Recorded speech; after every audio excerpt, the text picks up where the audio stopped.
Welcome to the Honda Hacker Podcast version June 1.0. Today we have a good friend of mine, Eric Belardo, on, and he'll tell his story about how he got into cyber and some other interesting stories, I'm sure. So news, just got back from the TechStrong event in Boston. Thank you to everybody who showed up for the workshop. It was cool. I enjoyed spending time with you guys. Salem, if you get a chance to go, it's a must-see on everybody's bucket list. I don't care how much you hate Halloween, you've got to go. I had a blast there, by the way. Other than that, I'll be speaking in Cyprus this month, as well as I just got done speaking in England for the police department, the Cyber Champions, which is really cool. Cyber Champions is like their new group of cyber detectives or police force. So I got to speak to all the guys coming in and ladies coming in. It was really cool. Without further ado, Eric, take it away, man. Tell us about yourself. And it's awesome to have you on the show. And I'm excited to hear your story. I think we have some intersections within your story that we probably cross paths. Oh, yeah, definitely. So thank you very much for having me, Mike. And I've always wanted to be in the Haunted Hackers podcast. So this is awesome. So about me, I've been in the field of cybersecurity for now 32 years or so. Started in 1989, 90. Started with, being at the University of Massachusetts, Amherst. And from there, went back to DC because my parents were there and started working in the Beltway. Before, cybersecurity was sexy. So the word cybersecurity didn't exist. It was information assurance or information security. So started my career, my first actual job was with National Geographic in Montgomery County. Wow. And doing the H4unt3d security and those kinds of reaching way back on this. Programming in Pascal and Fortran 77, so nice. And from there, in the 90s, early 90s, we had that downturn in the economy and Uncle Sam was hiring. So joined the military, spent 8 glorious years serving Uncle Sam. First at the National Training Center in Fort Irwin, California, moved from there to work in NATO, spent some time in Bosnia and Kosovo, came back in 2000 to the DC area, worked with DOD, DOE, did a lot of stuff with incident response, forensics, certification and accreditation. Worked in DC for about 15 years. And then when kind of decided I'm going to go commercial for a little bit, done with the governments, and traveled across the world, 26, 27 countries that I worked in, and did pharma, did energy, did medical, healthcare, finance, and did almost every position that you have out there, from vulnerability management to red team to blue team to GRC.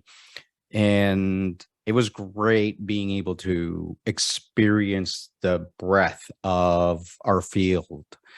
And so that leads me to the last couple of years. I've been a CISO for organization down in Florida, did a vCISO for a major chemical company just recently, and about 4 or 5 weeks, I just got hired and started with Dell Technologies, doing a very large GRC program for the new telco side of the house for Dell. So that's going to be very interesting here in the next couple months.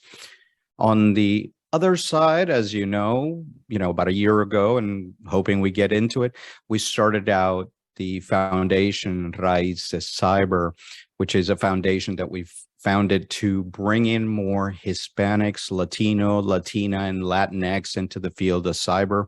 And we're growing by leaps and bounds right now. So that's pretty awesome. Yeah, I have a lot of respect for the diversity programs. I think there needs to be more of them, and not just ethnic, but all sorts of diversity. You talked about DC, and what I find really interesting and fascinating is it appears, looking at your background, you may have advised on a program that I was interviewing for within the Beltway after Hansen got busted, the FBI. And I had just gotten out of the military. Actually, I was just getting out of the military at the time. And they approached me to go work at the Hoover building because they were building a SOC and they were building IDSs to put in place at the FBI. And what really shocked me was here I was working at USGFCOM, and all of the systems we had in place monitor the Atlantic Fleet, and the FBI didn't have an IDS. That blew my mind. The nation's secrets are sitting in this one little building with no security. Like that program, the Trilogy program, I think it was called back then. Yep. And right before that, I was at DOE, and I'm going to give you a one that you would like shock. I was working in Herndon, and I was told, go to Germantown, Maryland, like today. Wow. And there was an organization there that had been briefed in Congress that they had 8 IDSs.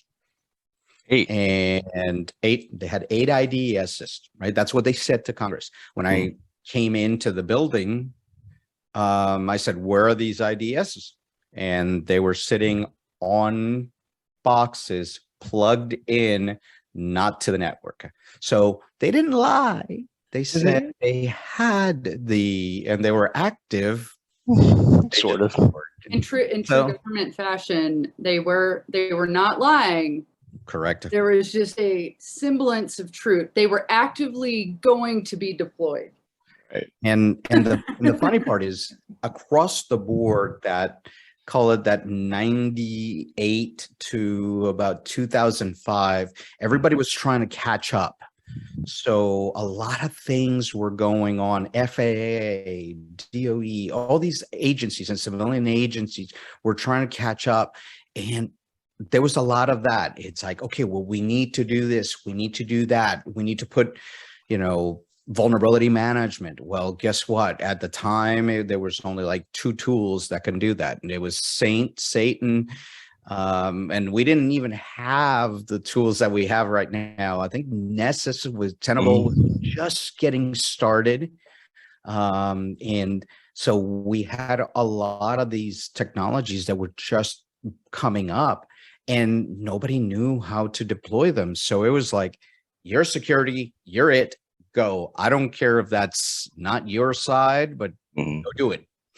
Yeah, it's crazy. And just to know that those organizations, it was like the internet was there. It wasn't like the internet, had just been thought of. It was there and established.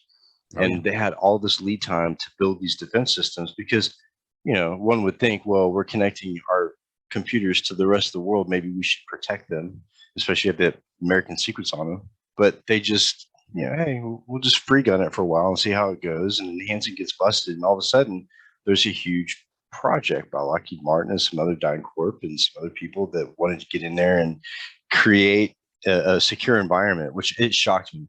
I didn't take the job because the job was not paying what I needed to live with inside the Beltway. Yeah. Because I don't know if anybody else, listening has lived in DC, but commuting into DC from outside the Beltway is a nightmare. So good luck. Oh yeah, definitely. But the good part is that I was in the red line. So from my house to the metro was like 10 minutes. Wow. So, but it was exciting to ride the metro every day. Oh yeah, for sure. And DC is no joke. I was born there, but I didn't live there my entire life. But the cost of living there is not cheap, especially in like Northern Virginia. You're gonna pay some prices. Anyways, so yeah, that's a pretty interesting background, and I really like the group that you started, the ethnic group that you started to bring people in. How do you pronounce it again?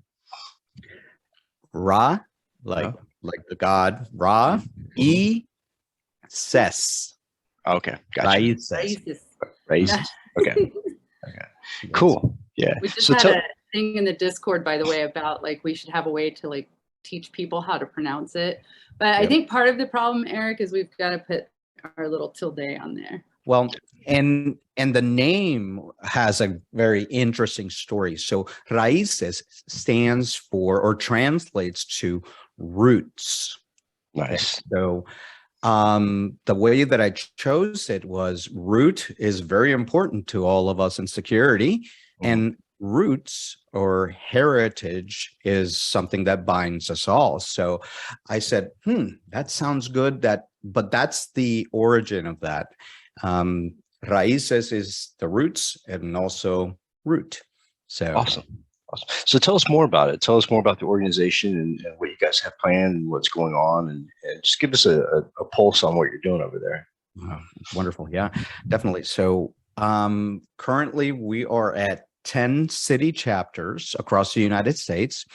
We've got about 1,000 members. We've got about 400 or 500 in the Discord, but we've got about 1,000 members across the United States and some chapters internationally, believe it or not. There's been interest from like Germany and Poland and different areas. So that caught me by surprise. The reason we did this was, I'm originally from Puerto Rico. And for the first 20 some years, there was nobody that looked like me in most rooms that I was in. And I've always wanted to do something, but I never had that trigger. And last year, one of our members came back from DEF CON and said, I think, and it was hybrid, so let me give you that. But she said to me, first, there were no diversity groups there, and she can count on her hands how many Hispanics were there. Right after that, about a week later, the Aspen Digital Group Institute came out with their diversity in cyber that they briefed Congress. And the number that stuck out was only 4% of the cyber workforce identifies as Hispanic, Latino, or Latina. So why do you think that is, though? If I knew that, I'd solve for that. No, but the reality is, and this might be controversial, in the Hispanic, Latino, Latina culture, you get told as you come out of school, you get told, these are the fields that, these are the fields for you. It could be service, it could be anything like that. And it's only a very small population that actually makes it. Same thing with other diverse groups. They get told, I'll just use the traditional, and I don't mean this as anything. It's like, women, you're going to be in the house, or, you're going to be a secretary or something. That, and I don't believe that. So let's get that right. Neither do we. Neither do we. But that's kind of the mentality that happens in a lot of the Hispanic, Latino, and Latina.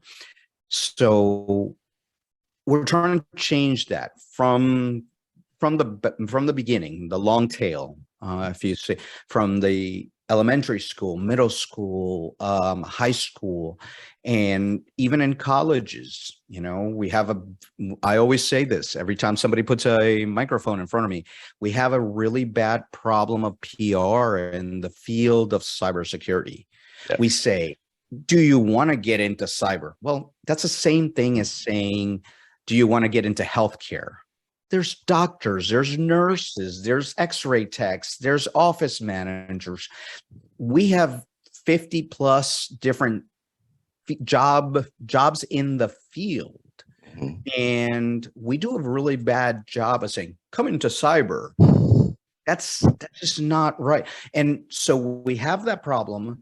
And then we have the ethnic problem, or, the different problems. So what we're trying to do is, number one, be able to educate people. Number two, give them a safe space with our allies like you and Kim and all these folks that are coming in here and saying, look, there is a room for you. There is a place for you here.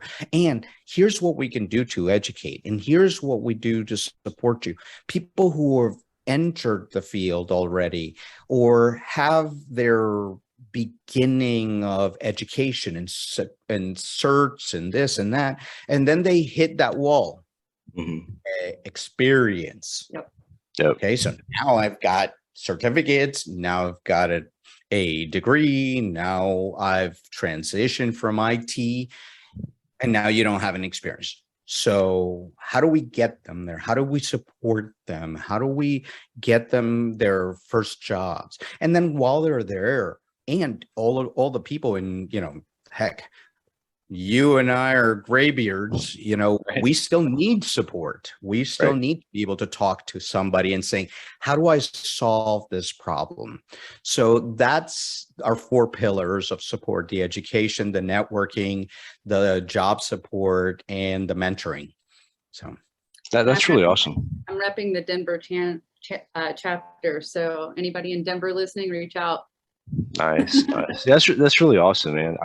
I really respect what you're doing. We just recently got off the ground a veteran a nonprofit, Hackers for Vets, and so it just literally launched. We had our advisory board meeting yesterday with Gerald Ozier, Matt Lee, and Jonathan Cole. Also, Jack Scott's going to be helping. So it's a really cool feeling to be able to give back to people, and to be able to provide that transition. Because one thing that frustrates me in cyber is exactly what you pointed out. You have the certs, you have the urge, you have the drive, the motivation, but you don't have experience. And that's what kills me is as an industry, how do we change to where those people are welcome? Because right now they're not, unless you have intimate knowledge of, let's say, Azure or AWS or whatever, they're not going to hire you for a security role. And that's so frustrating to me. I don't know the solution for that. I've been banging my head against the wall for like a year trying to figure out what to do about that. then I might have a theory for you. Awesome. So one of the things that we're working on with a couple of organizations is to do this, call it Job Corps, if you will. And, in our industry, we look at a lot of internships and things like that to get information, to get that experience. But where we're failing people is that education to job. What's in there? So there's a couple programs, and we're working with the Department of Labor and some other government agencies to bring in that concept of Job Corps. We're also reaching out to some companies as saying, look, let's educate these middle managers that are trying to find these unicorns and saying, I need a mid-level person with the skills of a 30-year veteran. These purple unicorns don't quite exist out there. We've already tapped the people that are there. Right. And companies keep on stealing them between each other. So we've got a finite number of experienced people. And then we have, what I'm seeing is thousands of people that are doing their education, that are working to try Hack Me and Hack the Box and INE and all these other, education areas. And they're ready, they're hungry, they want the work. And we're sitting there going, well, you don't have a CISSP for an entry-level job. What? Who cares?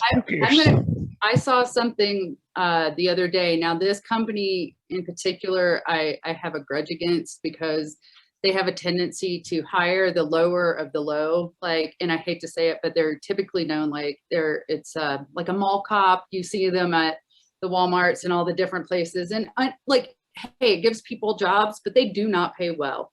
And right at the beginning of COVID, there was an instance. But this is I almost wanted to make a huge post. I'm like, this is wrong. This is just at $18 an hour. Yeah. Entry level, 3+ years, CEH, CISSP, bachelor's, all this stuff for $18 an hour. And I'm like, for their sock. Yeah. And, What? and Like, you got to call no. those out. And That the is the reality, worst thing I've ever seen listed. Wow. And just imagine what they're paying the actual, like, you know, security people that are physical security, probably minimum wage. well, Yeah, when you- I left a job just a couple of years ago because I was doing the VT role. They wanted me to hire people that had 10 to 12 years experience, and they gave me 45,000 for that. Awesome. Awesome. And I looked They at get them. that, they get that much in like commissions to recruiters on a day, like depending. So that's why it's important. That's why, going back to the education part, I don't think that, or in certain respects, I think that's something that we're failing our middle managers, people who are in the industry. These are infosec, security, red teamers, blue teamers that are now taking these teams or being a manager for the first time. And they want somebody to do 3 jobs in one because they feel they can do it.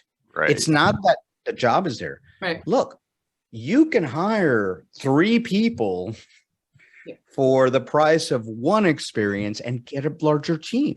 You know, there's different strategies to bring in more people. They always say, well, we don't have time to train. We're already too busy. Again, sometimes you have to slow down to catch up.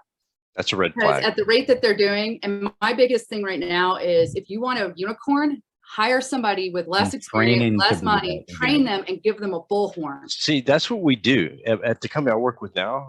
The thing I pride myself in is bringing in interns and then giving them a full-time position as they graduate through those ranks. And there's such a self-fulfilling factor. I know it's like super selfish, but to see someone come in who, you know, may have worked at a restaurant or a coffee shop or something, and see them go from that to, hey, I found this on the client's network. You know, this is what I think. What do you think? That, to me, that's success. But the problem is amazing because we did that. I used to manage an MSSP in Arlington, and the reason they call me the cyber papa is, well, I've got 8 kids, but that's a different story. On the other side, I brought up a lot of people, and I built a program in our SOC where we had the interns. Once they proved themselves, we got them part-time jobs. And once they proved themselves, they were full-time. We did about 100 of those over 2 and 3 years. We did about 100 people, and we brought all these people, and I mentored them, and I had my team mentor them. And these are people that were, like you said, you know, baristas or, you know, and now look, I look at my LinkedIn, I see where these people are, and they're managers and directors and stuff. And it's that pride that you get. See, I think for you and I, like going back, you know, we're about the same age. I think we determined we're like maybe a half a year off or something. But so like, I think that our generation looks at management and leadership differently, because when I was in Dallas last year, I had one of my first bosses show up to my talk. And to me, it meant a lot because I still look up to that guy. But it seems like, I don't know, maybe things have changed since we were growing up and the generations now, but it's, let's see how fast we can get to the top. And what I'm seeing a lot of is, let's see how fast we can get there, and let's not pay much mind to how we got there. And I don't understand that way of thinking, because I come from the school of latch on to somebody who has what you want and take everything you can and learn it and then pass it on. And that's 2 of my best bosses taught me that. And I still talk to them today. One of them has a podcast now, and like, I just enjoy watching them as much as I'm sure they enjoy watching me do what I do. Yeah. But I don't see that now with some of the younger generations.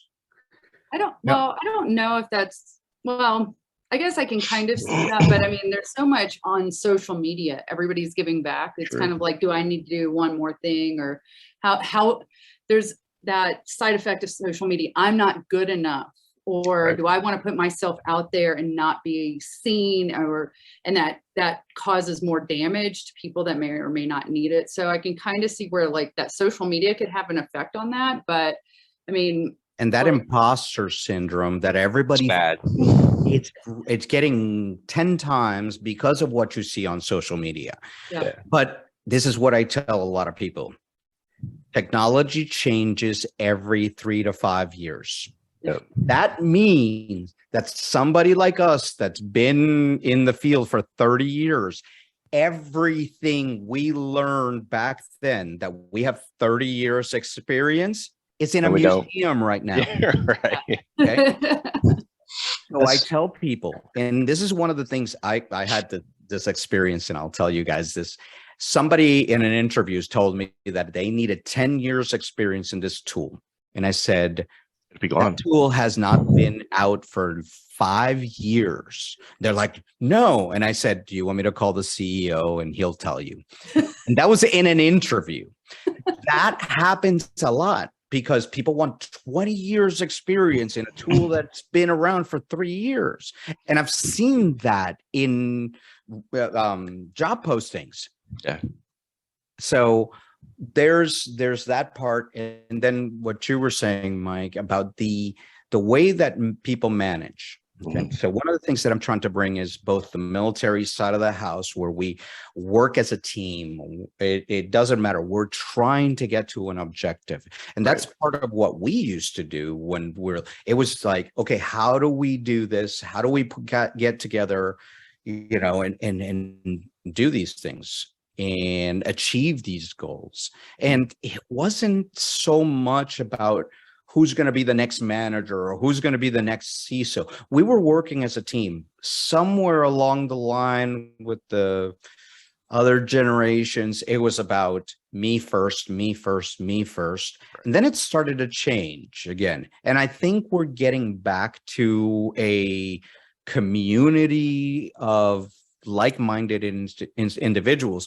But right in the middle of that is what I was talking about, those middle managers that were all a little bit, I'll call it self-centered. Right. And we have to take them and say, look, what's the phrase? Together we go far. If you want to go fast, you go alone. I always mess up those things. That's why they don't want me talking. Okay, so we need to go far together, right. Stronger together. That's one of our mantras. And diversity of thought. Where I'm not talking about diversity, black, brown, purple. I'm talking about diversity of thought. That is the guiding factor behind Raices.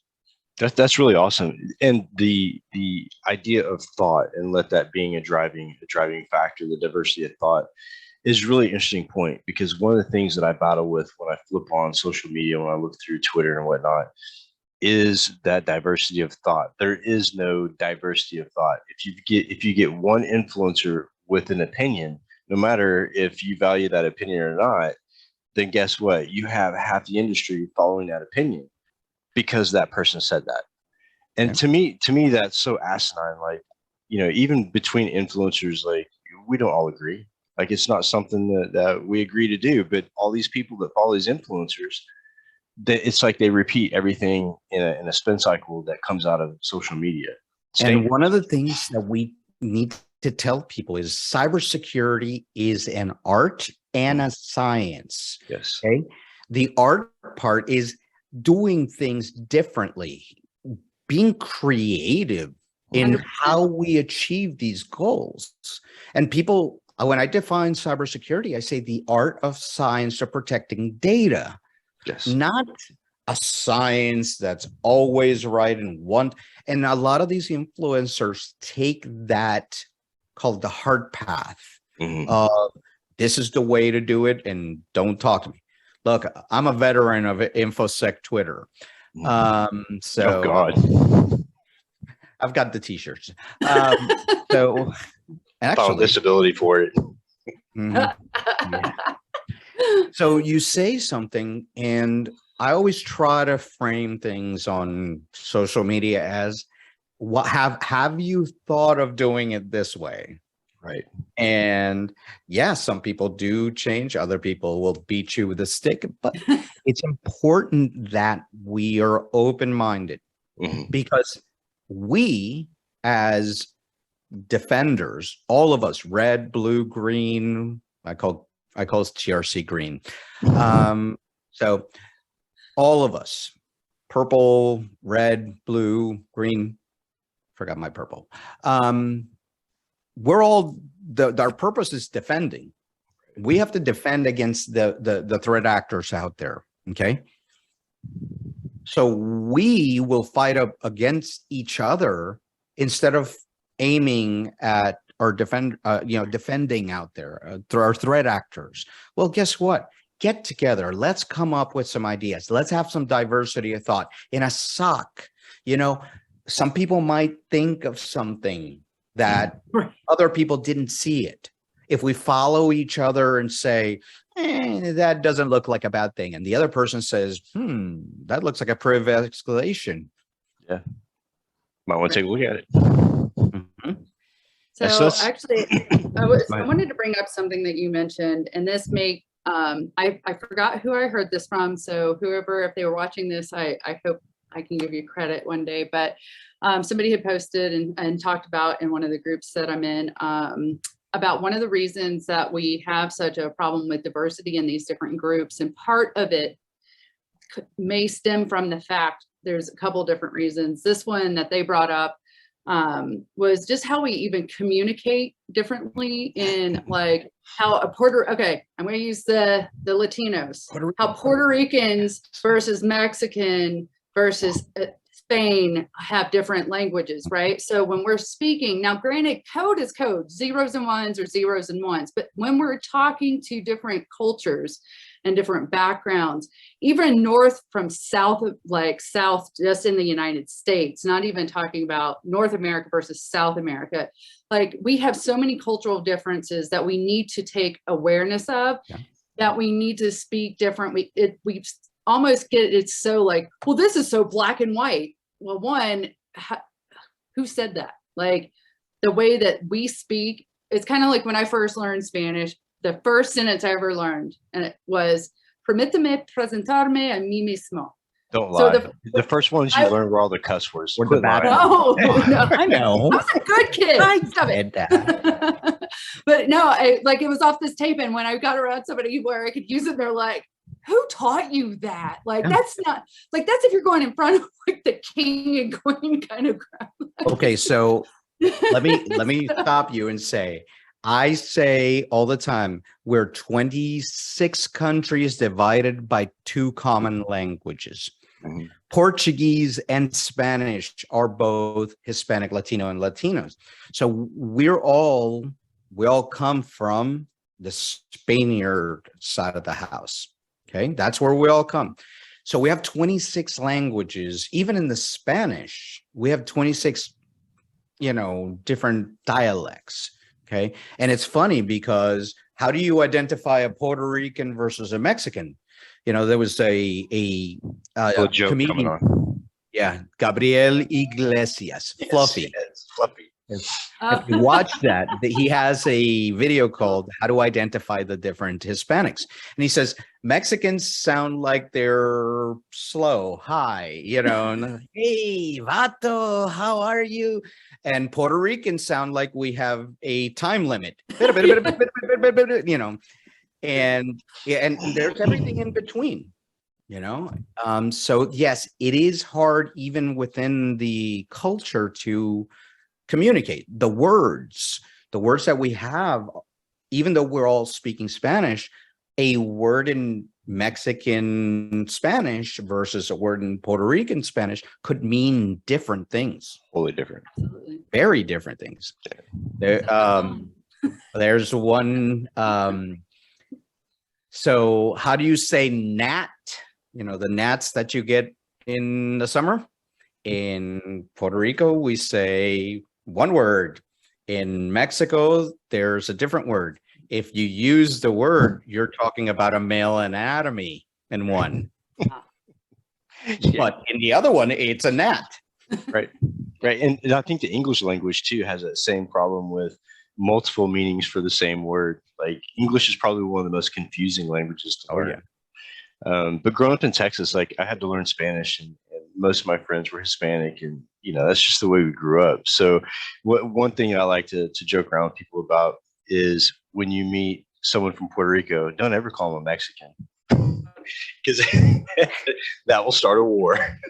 I finally And discovered then why there's such a thing between a lot of the different Latino cultures. It goes back to football, soccer, football. They're all fighting. That's and one. boxing too. And boxing, yeah. There's a hierarchy Oh, yeah. of the Class systems. So people say, there's that racism thing. It's not racism, it's classism in the Hispanic community.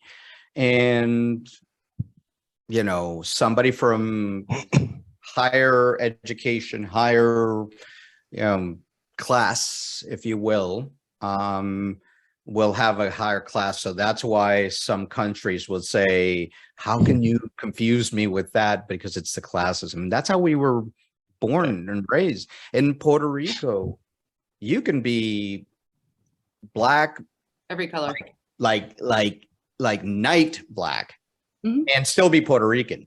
Right. Okay? But it was the kids when they met each other. It's like, what high school do you go to? And it was, if it was a private school or if it was Catholic school, you were a little more higher class than, so that's a, I'm not saying that happens all the time, but that was kind of how we grew up, where it didn't matter who you are, because Puerto Ricans can be blonde and blue-eyed or mulatto, which is what we call them, is the really dark. And you don't, I grew up until I was 17 years old. I was in the island. I didn't really have the color of the skin piece, but we did have you went to that public school, or you went to, this school over here. It's the same way with cybersecurity too. I think that we still have that same, almost a classism issue within cybersecurity. If you're not working here, or you're not doing this, you're not doing that, then you're looked at as maybe not being that class or that leading class of cybersecurity.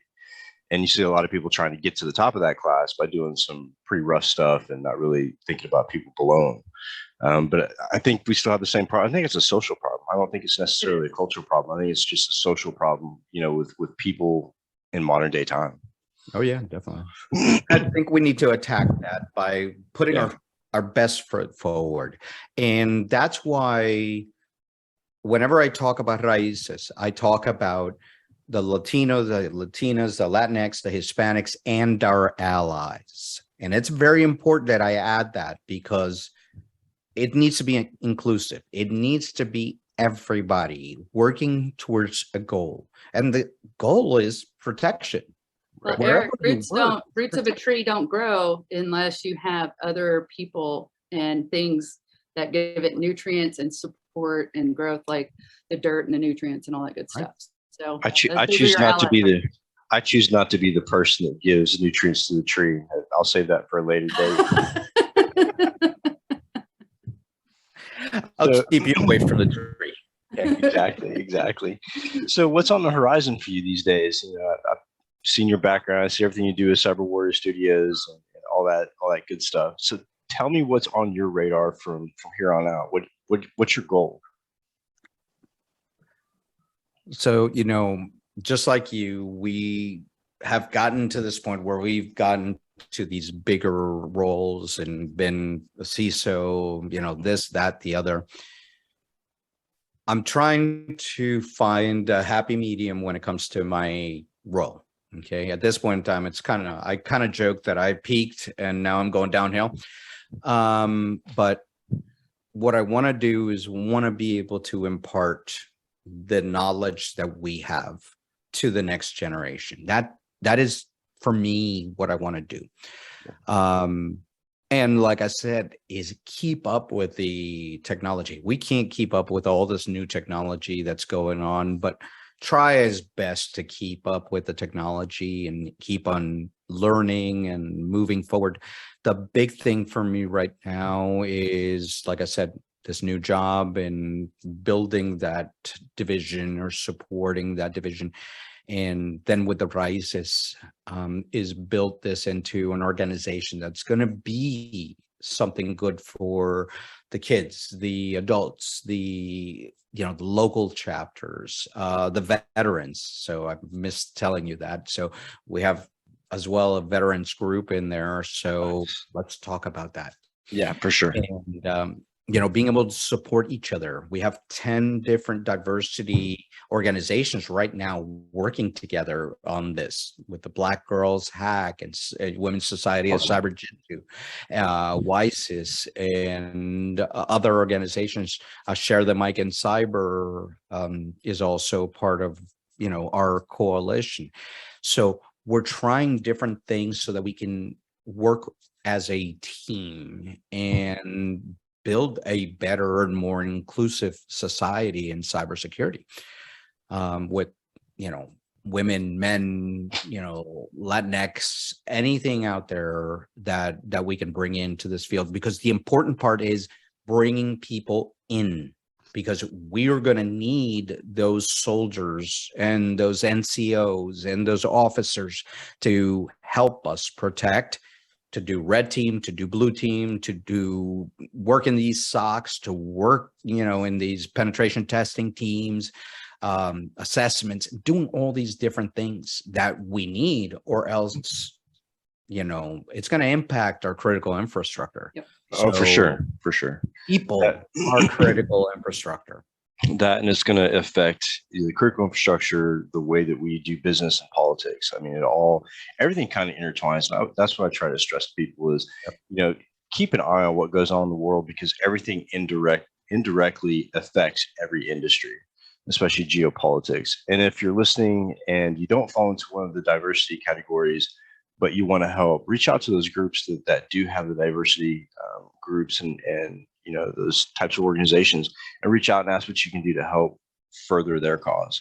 Because I think as people, we tend to lack that, empathy or wanting to really get involved with the group because they feel like they don't fit in. Well, you don't have to fit in. That's the glorious thing, is you can still help out. I'm a big advocate for diversity. I think that, the diversity groups are great, but I think people need to get behind these groups and help those groups be successful. Because once you make it into this group, it's not about diversity. It's about the skills. Yes. It's about bringing the haunted hacker into the group so that he can talk about different things in the field of cybersecurity. That doesn't require you to be, brown or purple. Just come in, help, support, see that people want to see that we have this other generation that are passing on the information and supporting the younger generation. I think that's worth its weight in gold. And I think that's the key to life too. I've said this for the past couple of years, is that I feel my best both mentally, physically, emotionally, spiritually, when I'm giving back to somebody else. Yeah. When I get out of myself and forget about all the stresses I have and actually do something for somebody else, my day changes like immediately. But growing up in this industry, you and I didn't have that shit. We didn't have a video to watch about what it was like when cybersecurity started. We didn't have podcasts like we have now to listen to and learn from. And so that was kind of the whole point of doing a podcast in general, was leave that legacy behind. And having guys like you on the show with all the history, and I mean, who knows, 20 years from now, somebody may find this video and go, what the fuck were those guys talking about? Who knows? My kids still joke because I had the first Red Hat book, the Learn Red Hat with book. with the disc in it, so you can install it. Yes. So, no, but it's very important. And what you said is that feeling like you've done something, and we need to get in this and get out of our heads and saying, look, we've got so much going on right now in about 2 weeks, we're launching Raices Kids. So that's nice. K through 12, different summer camps that are being done across the United States, and then they have nothing else to do. So a lot of organizations do these summer camps. It's like, okay, fine. You did 2 weeks. Now what? Yep. Yeah. Now wait until the next year, right? So we're going to take them into a special Discord, continue the education, continue supporting, continue doing things with guest speakers to come and talk to them about security and different areas of security, and much more that we're doing there. But that's getting started in the next 2 or so weeks. Cool. I'd love to be a part of it. Anything I could do to help you guys, I would love Dude, to. you do know it. I'm twisting your arm. I know, right? Because I feel like we're at the age now, like part of our life, like you said, you hit the CISO role and you feel like you're going back down. I feel kind of the same way. It's like, okay, I've done everything that I want to do. Now what do I do? And I think that's when this whole idea of, helping veterans and building a community, because it's something I can give on, that goes on. I don't have to be part of it, long gone, let's hope it still stands type deal. But I think that's the part of the stage in life that we're at, is that, we've had the experience, we've rode the ride, and now it's time to like tell people to keep their seatbelt on and their arms inside the vehicle. Yeah. And I think that's where I'm transitioning to pretty much right now. Yeah, let's go work at Six Flags or something. All right. I'm down totally. Well, it was an absolute honor having you on, and I'm looking forward to getting with Raices and helping out any way that I can. Actually, I didn't roll my R, so it wasn't perfect. You got it. It wasn't perfect. But on one last note, I was thinking something really funny when you were talking about the group and diversity. I was thinking, what? How can I start my own heritage group or culture group? And I thought, oh no, if I did that with my race, it'd be the next APT. Not a good idea. Well, we can do the white beards. I think we already have that. So for those of you who don't know, last comment, I'm actually getting my beard shaved off in November as part of a charity. Oh, So okay. at the end of November, I'm shaving it off. Me, Matt Lee are going to do it. Matt Lee has a humongous beard. Yeah. And we're starting a GoFundMe page, and we're going to do it as a charity. So the money that's raised from the beard shaving is going to go into 5 different charities. So stay tuned. I had mine down to here last week, and then my wife said it tickles, and she taked it. I'm so attached to it. I don't know if I can shave. I did it once. It's getting curls, dude. Or is that from you doing it? No, it's natural. It's not. The longer it gets, the worse it gets. So I was in a doctor's office not too long ago doing my VA checkups or whatever for the claim. And I'm in this eye doctor, and this little boy, he's got this cape on. He's got this Spider-Man outfit. He's probably about 3 years old.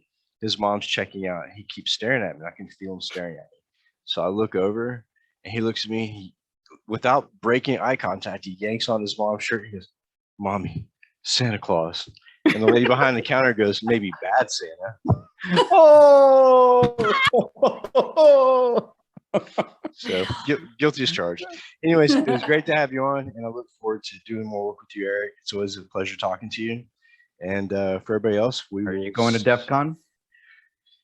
Oh man, you had to ask me that right before I closed. Yeah. I would like to, let's put it that way, but I've had COVID so many times that it just seems if I go into a conference area, I end up walking away with another strain. If things look good, I may try to make it out. I would like to do a podcast from DEF CON. We'll see. Well, we'll see what happens. Join us, because Raices Cyber will be at the Black Girls Hack Village at the Flamingo, and we're going to be doing live streaming for all our guests. So come. I think we can make that happen, Mike. Join. Or I can. And if you're not there, we'll do remote.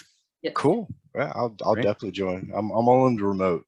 That's what I do these days, I guess. Well, anyways, I will talk to you guys soon. Eric, good luck with everything. And I look forward to getting with you soon on your group, your diversity group. Kim, thanks a lot. We'll see you guys next week. Hi, guys. Cheers.